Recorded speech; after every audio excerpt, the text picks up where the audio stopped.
My name is Samuel Ayers, and I am, or perhaps was, a folklorist. Not the dusty academic kind. Content with poring over ancient texts in climate-controlled libraries. No, I was the type who craved the source, the raw, untamed narrative whispered around campfires, or etched into the very landscape of a place. It was this craving that led me to my cousin, Arthur Penhaligon, and his remote cabin nestled deep within the boreal forests of northern Canada. Arthur was a recluse by nature, a man who found more solace in the company of spruce and shadow than in human interaction. His infrequent letters, penned in a spidery, archaic script, were my only link to him, and they often hinted at local legends and strange occurrences, tantalizing crumbs for a folklorist like myself. When his last letter arrived, it was different. Shorter, more urgent. He was going away for an extended period.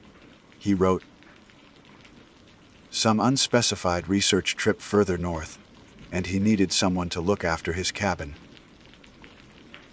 He was vague about the duration, even vaguer about the destination. But he offered me the use of the place, rent-free, for as long as I wished to stay. We chance for you to soak up some authentic wilderness, Sam, he'd written, and perhaps encounter some of the local color I've mentioned. The subtext, the unspoken invitation to explore, the very things that fascinated me, was impossible to resist. The formal introduction of my name, Samuel Ayers, might seem a bit stiff here, but in the context of what followed, a degree of formality feels almost like a shield, a desperate clinging to identity before the rudeness and the rules began to strip it away. The journey to Arthur's cabin was an ordeal in itself, a multi-day affair involving a sputtering bush plane, a bone-jarring truck ride over barely their logging roads, and finally, a long hike along a winding, overgrown trail that Arthur had, with characteristic understatement, described as a bit of a ramble. The cabin itself was exactly as I'd pictured a sturdy, if somewhat dilapidated, log structure hunkered down in a small clearing, surrounded by a seemingly endless ocean of trees. It was rustic, to put it mildly. No electricity, save for a few sputtering oil lamps and a temperamental generator Arthur used sparingly. No running water. Just a hand pump over a stone, lined well a short distance from the back door, and definitely no phone signal. The isolation was profound, the silence broken only by the sigh of the wind through the pines and the distant cry of a loon. It was, in short, perfect for my purposes. Inside, the cabin was Spartan but clean. A rough-hewn table and chairs, a stone fireplace dominating one wall, a small kitchen alcove, and a narrow bedroom. It smelled of wood smoke, pine resin, and something else, something faintly metallic and unsettling, like old blood or rust. It was on the kitchen table, weighted down by a chipped ceramic mug, that I found the list.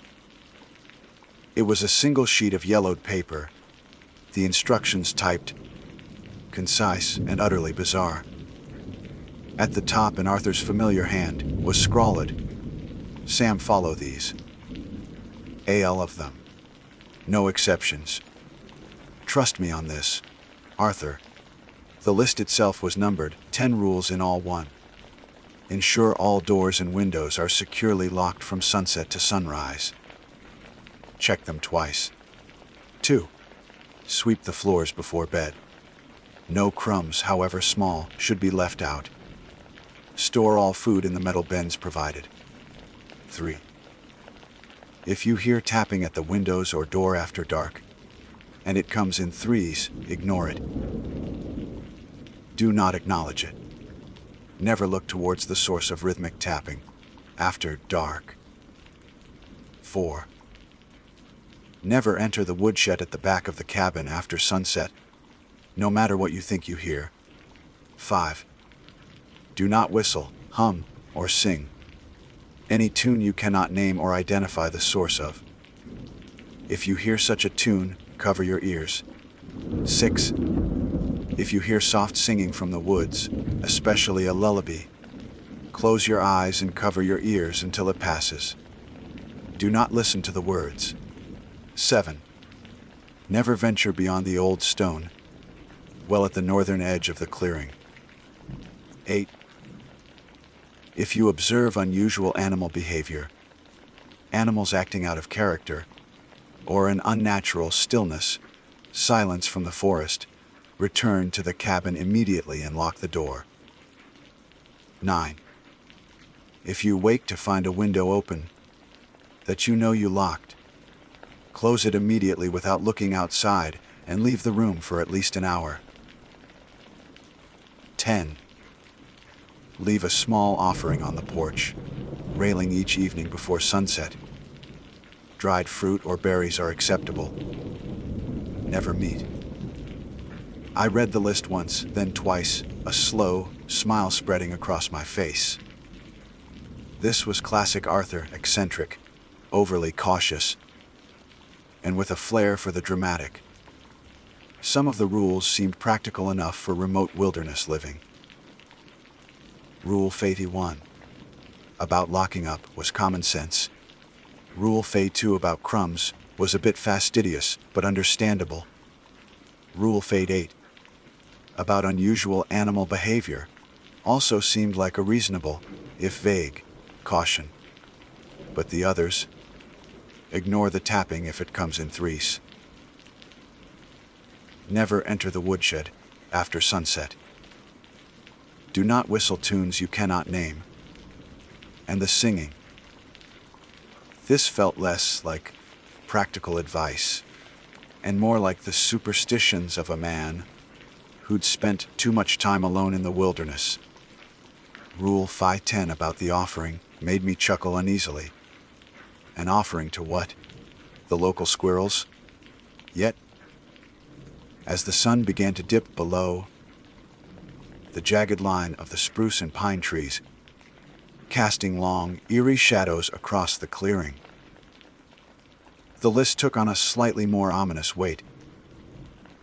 The encroaching darkness was absolute, a thick, velvety blackness that seemed to press against the small windows of the cabin.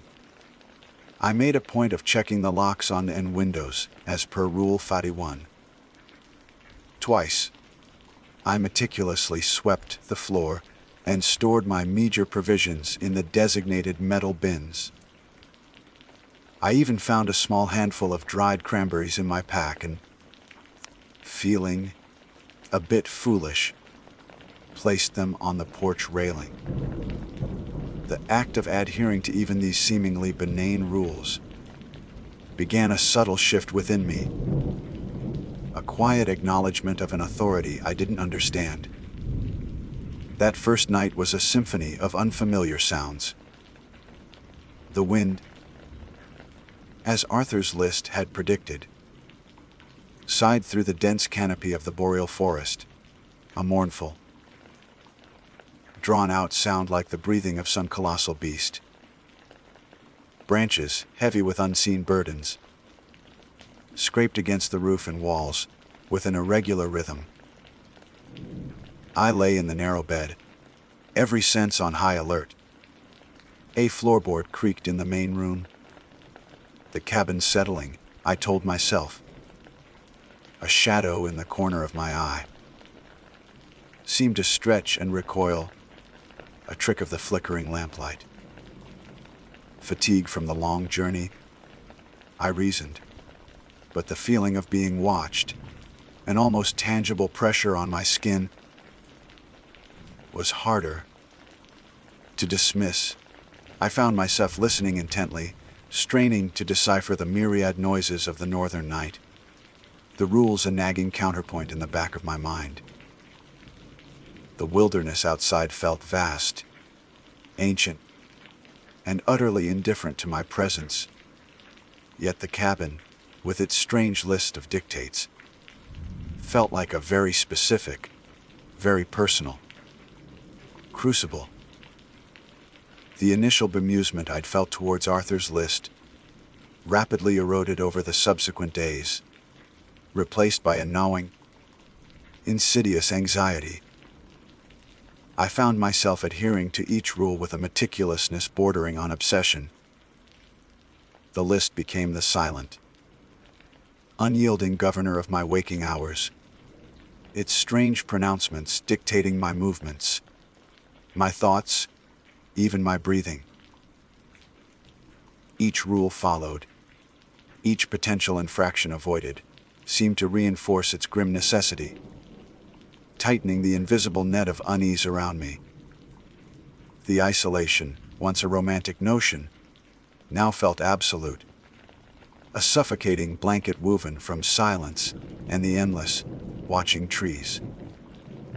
Sleep became a shallow, restless affair, punctuated by the cabin's groans and the forest's nocturnal whispers. I'd wake with a start, heart hammering, convinced I'd heard the rhythmic tapping from Rule 23, or the faint strains of an unidentifiable tune that would have violated Rule 5.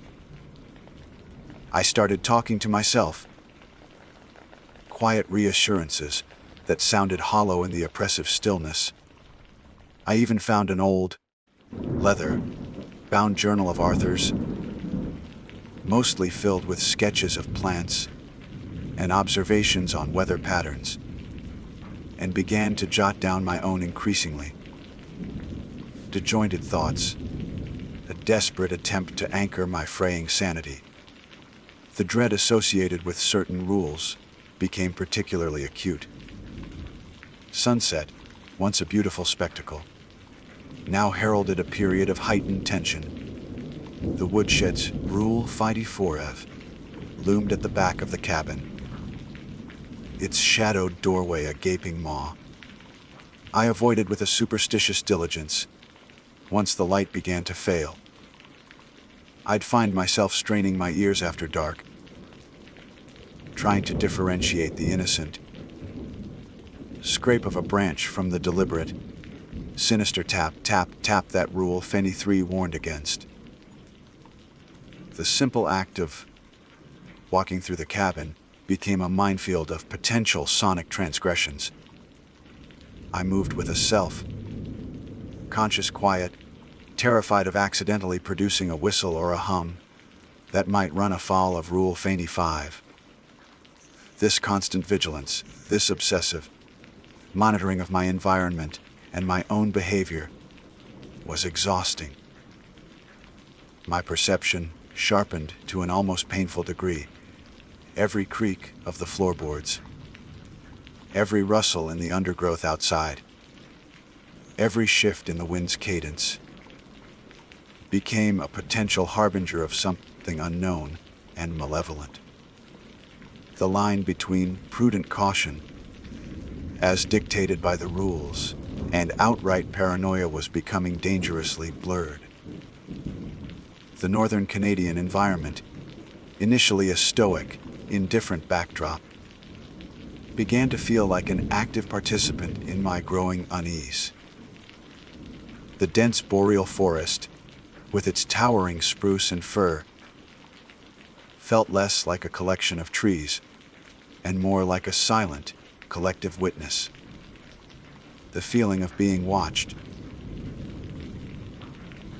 which had been a subtle undercurrent on the first night, intensified whenever I stepped outside, even in the pale light of day. It was as if the forest itself had countless unseen eyes. The nights grew colder, a biting, dry cold that seeped through the log walls, and settled deep in my bones, a physical manifestation of the encroaching dread. The sounds of the wilderness, which Arthur's List had so casually mentioned, transformed. The distant rush of a stream, perhaps like the boisterous mountain stream one might hear in Nahanni National Park, now sounded like a mournful, unending lament. The chirping of unseen birds, which in another context might have been cheerful, here felt shrill, almost mocking. The wind no longer just sighed, it whispered. Its passage through the white spruce, carrying sibilant murmurs that seemed to hover just beyond the edge of comprehension. Wildlife, when I encountered it, became a source of fresh anxiety.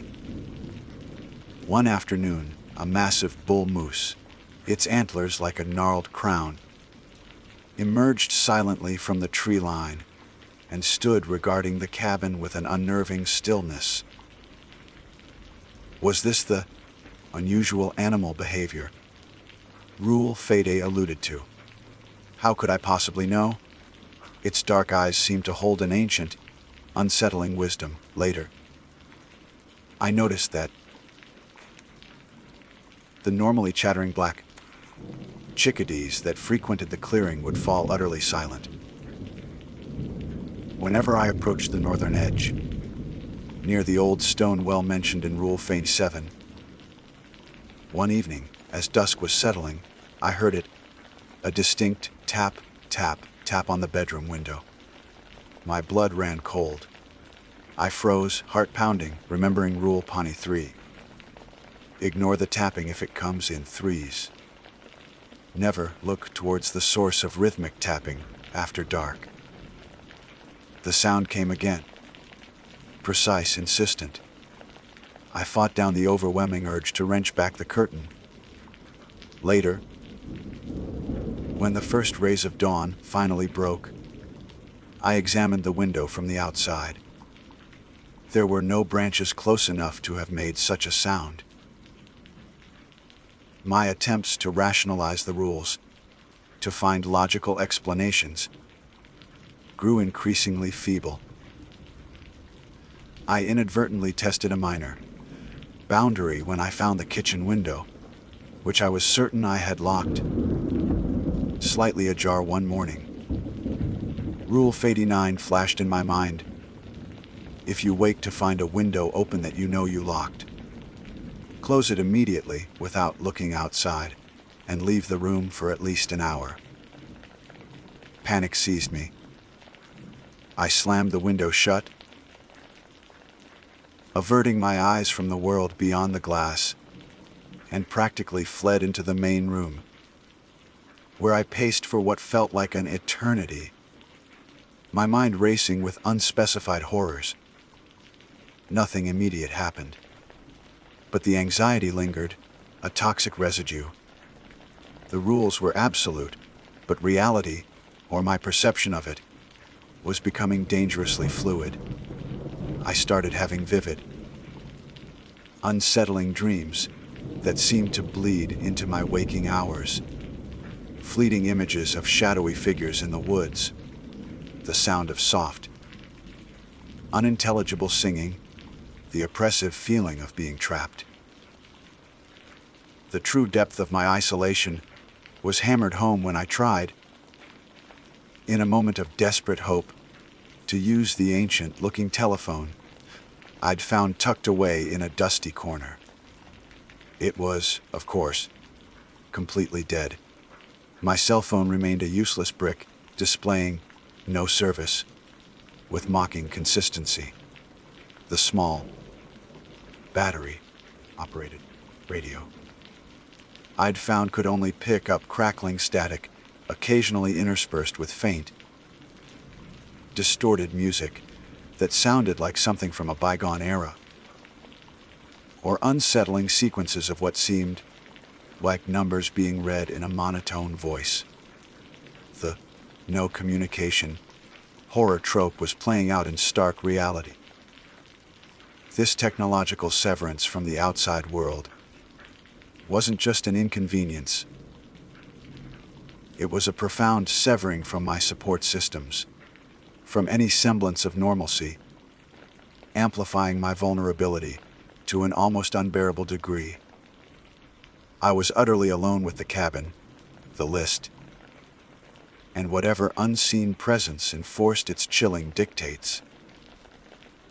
I briefly considered making a run for it, trying to follow the track back to civilization, but the thought of venturing beyond the old stone well, Rule Pay 7, into that vast, unmarked, and increasingly menacing wilderness was a terrifying prospect. The path I'd driven in on seemed less clear.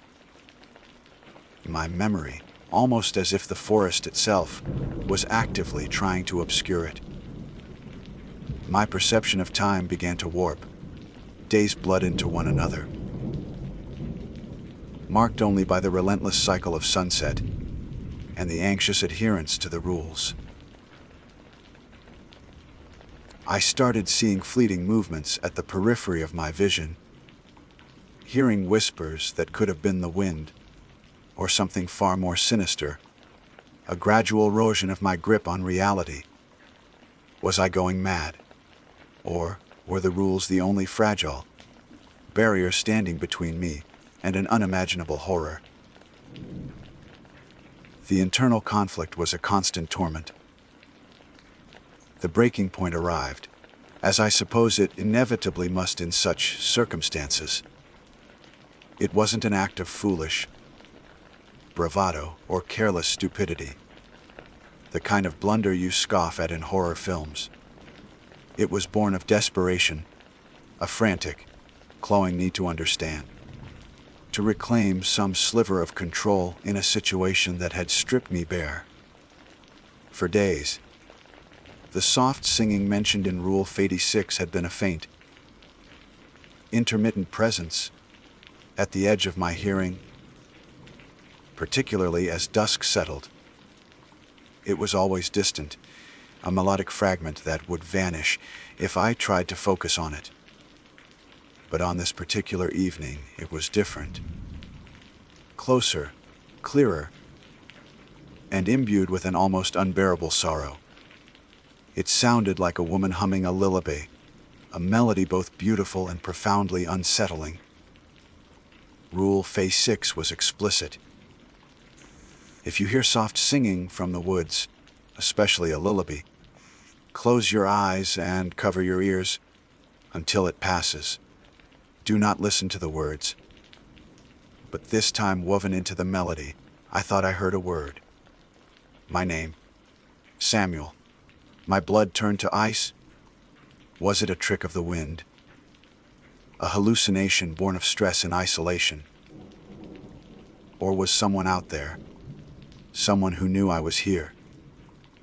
The thought that it might be a cry for help, someone lost or injured in this vast wilderness, warred with the primal fear the list had instilled in me.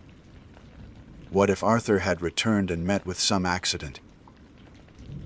The singing grew more insistent, the melody weaving a strange, hypnotic pattern.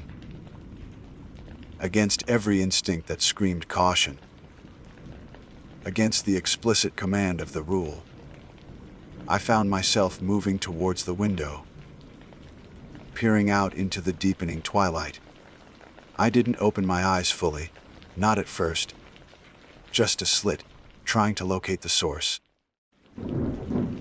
The singing seemed to be coming from the direction of the old stone well, near the edge of the denser woods to the north, the very area Rule 87 forbade me to approach. And then, I did it. I opened my eyes. I listened. The consequence not immediate, not a sudden monstrous appearance. Instead, a profound coldness swept through the cabin, a chill that had nothing to do with the outside temperature and everything to do with a dawning, soul-crushing dread. The singing stopped abruptly, replaced by a silence so complete it felt like the world was holding its breath. And then, a low, guttural sound emanated from the woods near the well, a sound that was not animal, not human, something that vibrated deep in my chest and spoke of ancient, insatiable hunger. It was a sound that hinted at the Wendigo of Algonquin lore, a creature of endless winter and ravenous appetite, or perhaps the Wahila, the great unnatural wolf, bear said to haunt the remote valleys.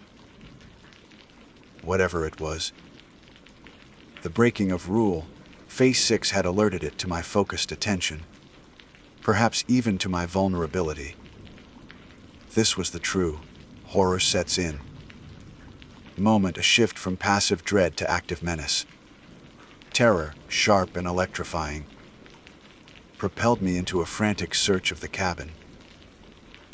If Arthur had faced this, he must have left some clue, some explanation beyond the stark list. My previous cursory glances through his belongings became a desperate ransacking. Stuffed at the bottom of an old wooden chest, beneath a pile of moth-eaten wool blankets, I found another journal, smaller and far more worn than the one with sketches. Its pages were filled with Arthur's cramped, agitated script. This was no naturalist's log. This was a record of fear. He hadn't created the rules. He'd found them, just as I had, left by a previous occupant, or perhaps occupants, stretching back into an unrecorded past. His entries detailed his own terrifying encounters, his attempts to understand the presence, as he called it. He wrote of the tapping, the singing, the oppressive feeling of being watched. He theorized about its connection to the land itself, an ancient spirit of the boreal forest, something tied to the cycles of feast and famine, life and brutal death that defined this wilderness. There were crude drawings of symbols he'd found carved into the floorboards under his bed, or etched onto stones near the well.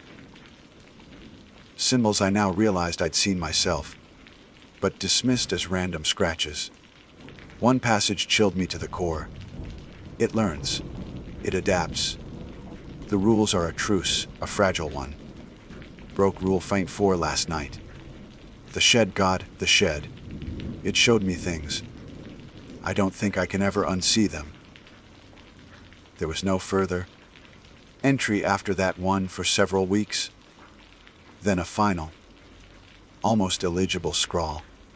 It knows my name now. The politeness is gone.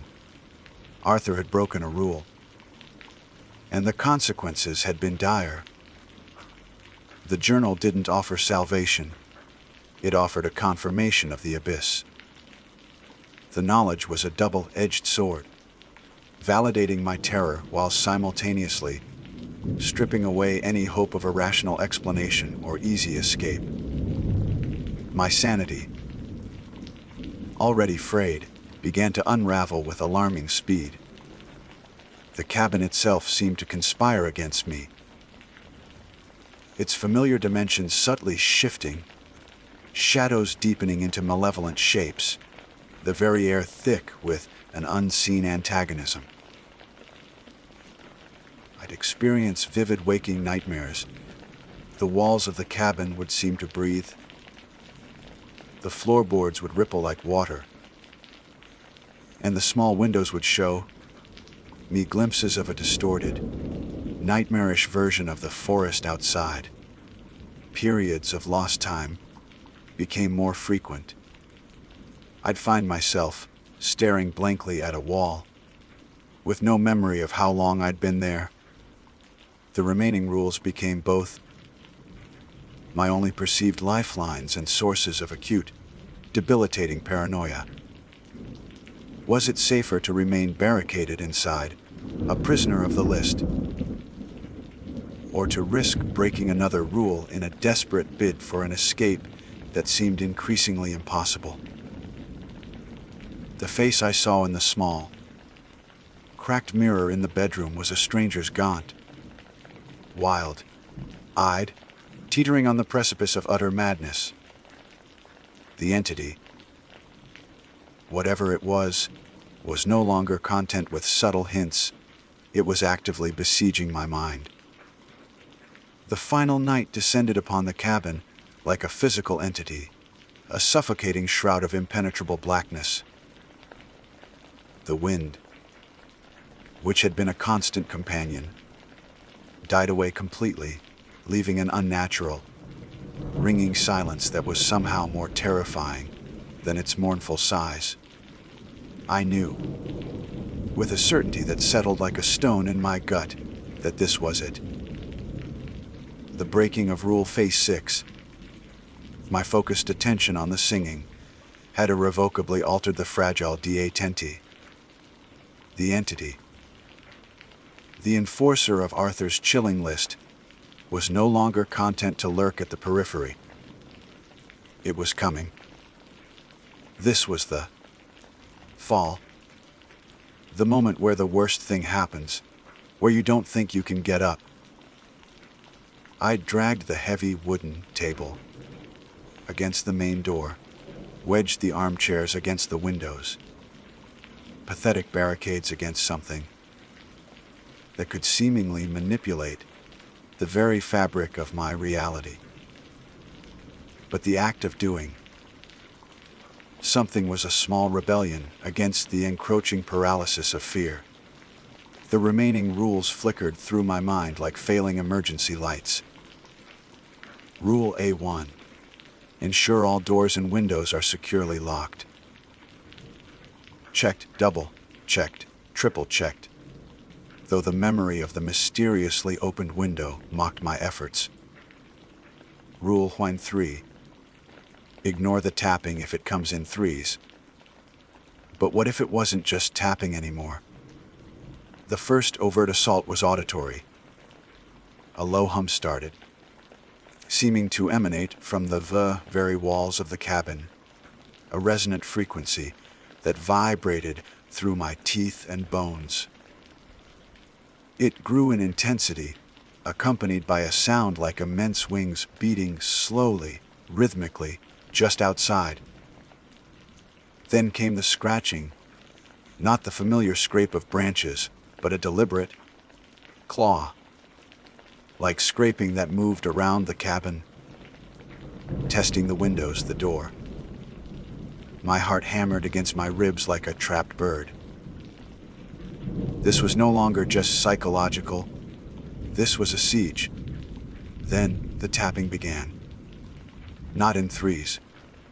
It was a frantic, irregular drumming on the main door, on the boarded-up windows, as if dozens of bony knuckles were rapping for entry. Interspersed with this was a sound that chilled me more than any other, a soft, wet, tearing sound, like fabric being slowly ripped, or something worse. I huddled in the center of the room, a rusty fire poker clutched. In my trembling hands, a useless talisman. The sensory assault was overwhelming, designed to shatter what little remained of my sanity. I squeezed my eyes shut, trying to block out the cacophony, but the sounds seemed to bypass my ears and drill directly into my skull. A sudden, sharp crack from the direction of the woodshed made me jump. Rule 4a: never enter it after sunset, no matter what you think you hear. Arthur's journal entry about the shed flashed in my mind. It showed me things. A splintering sound followed, and then a heavy thud, as if something immense had been dislodged, or had forced its way out. The scratching at the main cabin walls intensified, now accompanied by a low, guttural snuffling, like a massive beast sniffing for a way in. I could smell it then, a rank, earthy odor, like freshly turned grave soil, mixed with something akin to spoiled meat. The entity, the enforcer, was revealing itself, not in a full visual horror, but through this terrifying sensory onslaught. A presence that hinted at something ancient and primal, something that might have crawled from the darkest legends of this land. Perhaps it was the Wahila, the great beast of the headless valleys, its form a nightmarish fusion of wolf and bear. Or perhaps it was something closer to the Kemulik, whose face was said to be beyond human comprehension, its very presence a rending of reality. The air in the cabin grew frigid, my breath pluming before me, a hallmark of the Wendigo's chilling aura. In a moment of sheer, animalistic panic, I made a decision. Staying was death, or worse, madness. The only way out was out. Rule Point 7: never venture beyond the old stone well. To hell with Rule Phase 7. I scrambled to the back door, the one leading to the woodshed, hoping it offered a less direct confrontation. My fumbling hands found the latch. As I pulled it open, a wave of the fetid odor washed over me. I didn't look into the shed. I couldn't. I burst out into the night, into the oppressive blackness of the clearing. The world outside was a maelstrom of distorted shadows and terrifying sounds. I ran blindly towards where I thought the old stone well was, the only landmark I could cling to. Behind me, I heard a sound that was not a roar, not a growl, but a deep, resonant sigh, like the sound of the forest itself, but filled with an ancient, predatory hunger. What happened next is a blur of terror and fragmented images. I remember stumbling, falling, the rough ground tearing at my hands. I remember the feeling of icy breath on the back of my neck. I remember a glimpse of something impossibly tall and emaciated, moving with unnatural speed through the trees at the edge of my vision. Its limbs too long, its form shifting and indistinct. I don't know how I survived. Perhaps the entity, having broken my will and shattered my sanity, simply lost interest. Perhaps dawn, which was still hours away, but whose eventual promise might have been a deterrent, played a part. Or perhaps, in some final, desperate act of self-preservation, I simply collapsed and was mistaken for dead. My next clear memory is of lying face down in the damp earth, the first gray light of a desolate dawn filtering through the trees. The cabin was still standing, silent and brooding. The forest was quiet once more, deceptively peaceful. I was found later that day by a pair of bewildered hunters, miles from the cabin, incoherent and suffering from exposure. Arthur was never seen again. The authorities mounted a search, of course, but the northern Canadian wilderness does not give up its secrets easily. I am back in what they call civilization now, but it's a hollow existence. The doctors say it was stress, isolation, a psychotic break. They have pills for that, but they don't have pills for the rules that are now etched into the deepest recesses of my mind. I still check the locks compulsively. I flinch at the sound of tapping. I can't abide whistling. And sometimes, late at night, when the city is quiet, I hear it. A faint, soft singing, carried on the wind. A lullaby with no discernible words. And just last week, a letter arrived, no return address, the paper yellowed and brittle. The handwriting spidery and disturbingly familiar. It contained a single, neatly typed line rule. Fay Levantine, some doors, once opened, can never truly be closed.